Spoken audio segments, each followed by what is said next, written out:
In this video, I'm gonna show you guys how to make an advertisement. I am breaking this video up into 9 different steps, 3 sections for each step. First section is gonna be pre-production, next section is the shooting, and finally we will get to the editing and distribution. At the end of the video, I'm gonna wrap everything up and also show you guys the final budget sheet that I used to actually make this ad to show you that it is possible to make an advertisement on a budget.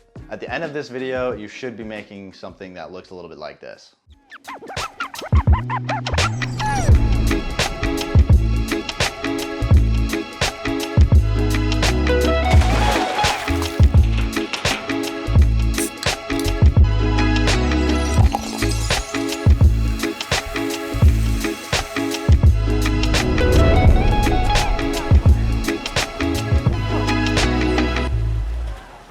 So I even know how to shoot an advertisement. Well, if you're running a business and you want to drive traffic to your business as well as your social media pages within the business, this is going to be one of the most efficient ways to do it. It's going to help you not only make money, but it's going to drive traffic and more customers. Also, if you're a videographer, this is a great way to start making extra revenue. So if there's a business that needs video content, you can pitch advertising and start helping them make money as well as yourself. Let's dive into the first section, which is pre-production. So step number 1 is pick an emotion. So if you're a videographer, you should already know this, but when creating videos, you always want to pick an emotion that you want your audience to feel, or you want to put yourself in the audience perspective and kind of make them feel something. So for my commercial, I obviously picked a White Claw, a mango White Claw, and what I wanted to do was make the audience feel intrigued as well as thirsty, wanting to drink it, make them see the flavor so that they know exactly what it's going to taste like and making them want to buy it. And that's the main goal of using an advertisement, making sure that the audience is going to want to buy it afterwards as well. It is very crucial that you need to pick an emotion so that it kind of sets the tone for the rest of the video. Otherwise, you're not going to be able to know what direction you're going to go in when making an advertisement. Next is going to be tell a simple story. Step number 2, tell a simple story. Usually with food, a rule of thumb is kind of tell the story of how it's made. In this case, mine was a drink. So I'm going to tell the story of just make it simple. Opening up the drink. I also had an idea, just a quick thought of like, oh yeah, this drink kind of makes you relaxed. Puts you in a different mindset. Makes you feel relaxed. What is a relaxing place? The pool. So I'm like, this drink can kind of take you to the pool. Hence that last shot that you guys saw in there of it kind of transitioning over to the pool. So that's something in pre-production that I wrote down that I was like, you know what, that'd be cool to like make it teleport you to a different location, somewhere that was super relaxing, and you know, somebody sees that and they're like, oh yeah, I can totally enjoy this at the pool. So it's like little things like that can also help you when kind of telling a simple story. It doesn't need to be super complicated. You can kind of use your own creativity, totally throw in your own twist and see what else you can kind of do in that realm for creativity. Step number 3 in pre-production is to make a shot list. This is totally crucial. If you don't create a shot list and you're just on the fly, you're never going to even know what you're going to be filming, and you're gonna have zero direction. Obviously, if you've created videos before, having a shot list can help you not only save time, but also dial in your shots that you see in your head. Quick bonus tip as well to kind of add on to that is you can look up different videos, different advertisements of what other people have done on YouTube. For example, drink advertisement, Truly advertisement, White Claw advertisement, just to kind of pick up different ideas. Definitely a couple of videos stood out to me in terms of what other shots stood out to me, and I kind of wrote those down as shots that I liked before I created the shot list. That's definitely another tip in there, a little bonus tip for y'all. So what you want to do with the shot list is play on the first 2 steps and the bonus tip. You always want to have an intro, introduce what's going to be in the video. So I introduced the drink and I also introduced kind of the flavors. I used a mango. Like I said, I wanted their audience to see the mango there to kind of help create the emotion. I knew in one of my shots I wanted to do a push in with the drink, maybe it turning as well. So always do an introduction, and then it's kind of like the storyboard. You want to have an intro and then you want to build it up to the action, the rising action, then the climax, and then have some falling action and a resolution at the end. So keep that in mind when creating your shot list. For the rising action, I had kind of the flavors coming out, the shot where it was the mangoes and the drink together and the mangoes kind of falling on the drink. For the climax, I wanted it to be the drink opening and pouring out and kind of seeing the drink with the mango. By the way, that shot with the mango and it pouring, the drink pouring on top of the mango was totally unscripted. I just thought it looked cool. It kind of helped tell the story as well. Finally, at the end for some falling action, it takes you to a new place and then end it off with the end card with the text. So that is kind of an example of how you would put together your shot list. And yeah, that's kind of the end of pre-production, as well as one other thing. If there's anything that you need during the shoot, get it. So this is gonna be lights. This is gonna be, obviously, if you don't have a camera, you're gonna need a camera. In my instance, I had a turntable. I had some lights as well. Obviously the drink. I also had a spray bottle to get some condensation to get that look on the drink as well. Any other equipment that you would need, factor into what you would need. Take it, and then we're gonna move on to section 2, which is shooting. All right, so we are in the makeshift studio that I've made with our budget items. Now I'm gonna show you guys the shooting aspect so that we can get on to the next section of tips. Right now, I'm in the studio that I made just in my bedroom, so everything that is in this is totally within budget. Welcome to the shooting portion. Here's where you can get really creative and follow your shot list step by step and just see where you can make your story come to life, where you can make your pre-production turn into an actual production. Right now, I'm just in my bedroom. This is what my setup looks like. Nothing too crazy. We just have a little desk, some makeshift lighting with some cardboard cutouts attached. The reason why I have cardboard cutouts on the lights is to make sure that there's no bleed onto the background, as well as keeping the light controlled and direct. We have this little key light. This is great for just having that front light get a little illumination, and then we have some diffusion to keep the shadows from being too harsh and the reflections on the can from bouncing off. Next piece of equipment that I have is I have a slider. If you do not have one, totally don't need to use it. Just use a tripod and some digital zoom. The reason why I chose the slider is so that I can get some nice motion shots moving forward, and if you have the equipment to pull off the shots that you have, use the equipment. But with that being said, that leads into tip number 4, which is shoot to edit. If you have select transitions within your shot list that you want to do, or if there are certain shots that you want to pull off, you want to have your shot list in mind when you're shooting and the edit in mind when you're shooting, so that everything kind of flows and is very seamless when you're editing. It also speeds up the process. Which also leads to my next point. This is a little bit of a bonus tip I'll slide in there, is shot movement. Utilize different shot movements so that you can maximize the video's quality.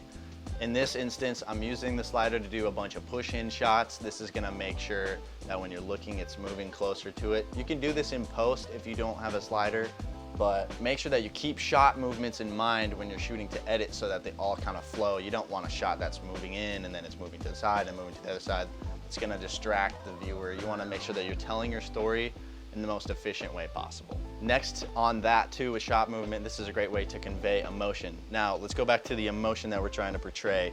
And to kind of portray interest, I'm gonna do a little push in so that you kind of look forward and it's really intriguing when you look at it. I have a few transition shots, so I'm keeping that in mind, and I'm gonna do that in a way that is easy to edit. So you wanna make sure that you're not just randomly shooting a bunch of shots. You wanna shoot so that it's easy to edit and you know what you're doing. Next tip, tip number 5, framing. You wanna make sure that when you frame your shots up, your frame looks good and the subject is filling the entire frame. In this case, it's a White Claw, and pushing in right on the White Claw.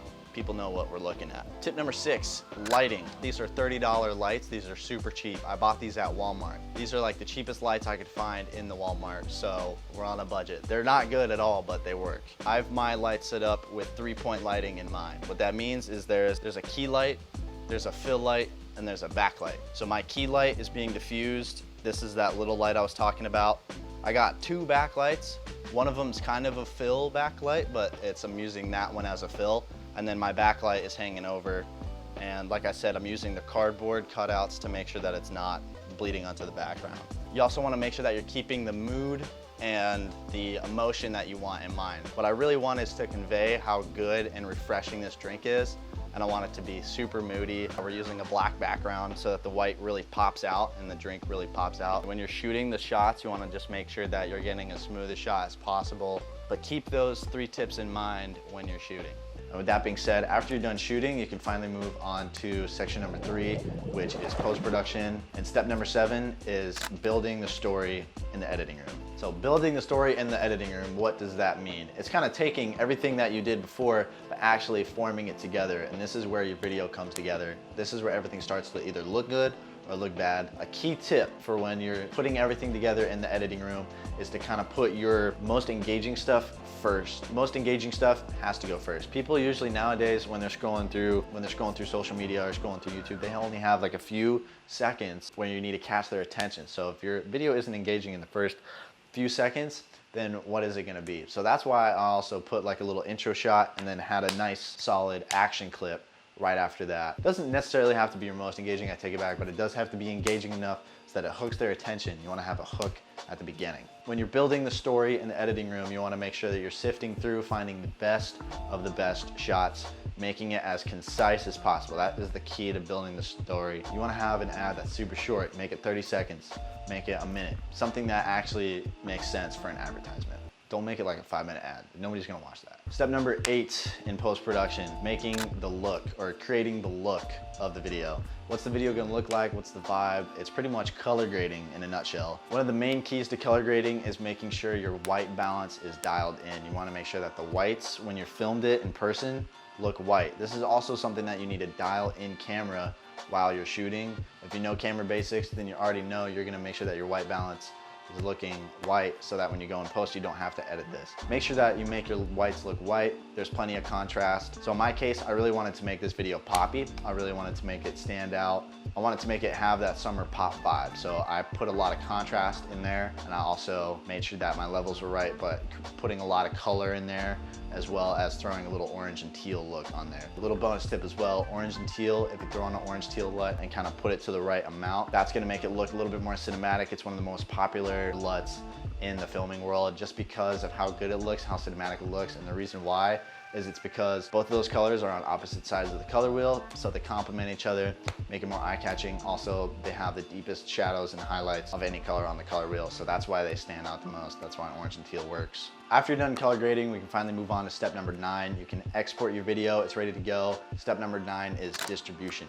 You wanna make sure distribution is nailed. This is when you're gonna actually post your video to Instagram, post it to Facebook, YouTube, all the platforms that you need to post it on. Obviously, you want the content of the ad to be on point, dialed in, and look really good, but without distribution as well, it's not gonna perform the way that you want it to perform initially. So the biggest key with distribution is making sure that you're posting on individual platforms and not posting to both Facebook and Instagram with just one click. You wanna make sure you post directly to Facebook, directly to Instagram, directly to YouTube. And yeah, if you run a Facebook advertisement, then you wanna make sure that it's hitting the right audience, or the right key audience. You have to kind of cater to that audience that you're looking for and also play with the seasons. So right now it's kind of the end of summer. This would be the last chance to kind of get a drink like this, have an advertisement like this, and have it look the way it looks, because it's gonna be fall, there's gonna be leaves falling. But yeah, let's say like a more relevant season for this would probably be more like a fall drink, like an apple cider or a spiked cider,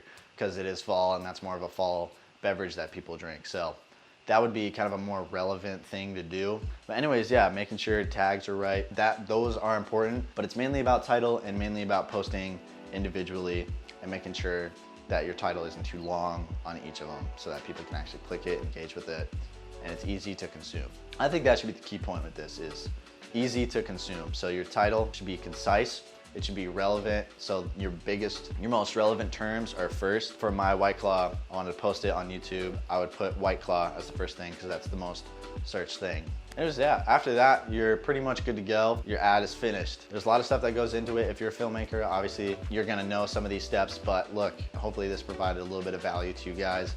You guys took something away from it and you guys can create some better content, advertisements, etc. And with that being said, let's get to the final part of the video and go over final budget. The part that you guys have been waiting for. Here is the budget breakdown for today's video. So I got my handy phone here, my little calculator, and we're just gonna go over everything and see if we were in a budget that is reasonable for creating an advertisement. There are some things that I own that are a little bit more expensive. So some of these you don't necessarily need. For example, my camera. If you already have a camera, then you don't need to factor this in, but I'm gonna factor everything in today. So my camera, it's gonna run around $1,000. So we're starting at $1,000. If you have a camera, use that one. You don't need to buy a camera. Next thing that I added was the lighting. And for me, total, I bought a kit of 2 cheap lights. They were 35 bucks. So we're gonna do $35. Got them at Walmart. They're really cheap, but hey, even the really cheap lights, they work. I know that they're dim, but you can also get away with a little bit of natural light. That's free. And then I bought another light, which was a little bit brighter than these ones, and that was 25 bucks total. Super cheap stuff here that we're talking about. Right now, we're at $1,060. Minus the camera. If you already have a camera, you're gonna be at just $60 for good lighting. I also bought a diffuser to add on to the lighting, so that cost me about 60 bucks as well. Minus the camera, we're at $120. With the camera, 1,120. We're gonna account for the drink, which is about 8 bucks, plus the mango, $2. I have a turntable, which I really wanted to get the rotating shots, 20 bucks. Sorry, $25. So now we're at 155. Next, this is another piece of equipment that I have. You don't need to count this for your budget, and this is a $650 slider. You do not need a slider for this though. It's something that you can get away with without using. That cost me $650, so we're gonna go plus $650. Now we're at $805 plus the camera, $1,805. Next, I mean, location for me was pretty much free. I have a pool at the complex that I live in. I have a local pool that I went to, so that was free. Yeah, other than that, I just used one of my tables that I already owned, so I'm not gonna count that in for the budget. That was free. For you guys, let's add in a tripod. My tripod costs 30 bucks on Amazon. Maybe I'll put the exact price in there. I'm gonna call it 35 just to be safe. But I got mine at Best Buy, 35 bucks. And like I said, most of these shots, besides the transition shot that I had, I used all handheld movements and a tripod. So that was mainly, so when I was editing for the zoom in shots, it was mainly digital zoom. Some of them I did use the slider, but you can totally do that through digital zoom and handheld movements. So now we're at $840. Let's account into Facebook advertising and marketing. Let's say that you wanted to do $10 a day for a couple weeks. That's gonna be 140 bucks. It's gonna be super simple. If you're doing 10 bucks a day for 2 weeks, $140. Now we're looking at $980. So plus the camera, it's gonna be $1,980. There really isn't much that you need in order to kind of shoot an ad, get started, film a commercial for your business. You just need to account for the fact that yes, you're gonna have to buy a few things. But yeah, this is within budget in my opinion. Right now we're sitting at almost $2,000.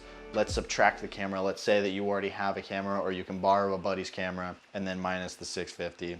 We're at $330. If you already have the equipment to film, minus lighting, you're looking at $330. You can get some cheap lights. I am gonna keep this original price up here. It's about $2,000 just to film the video. You're gonna generate ROI if you're gonna throw in Facebook marketing on top of that when you're creating videos. So that's something that's extremely valuable to businesses.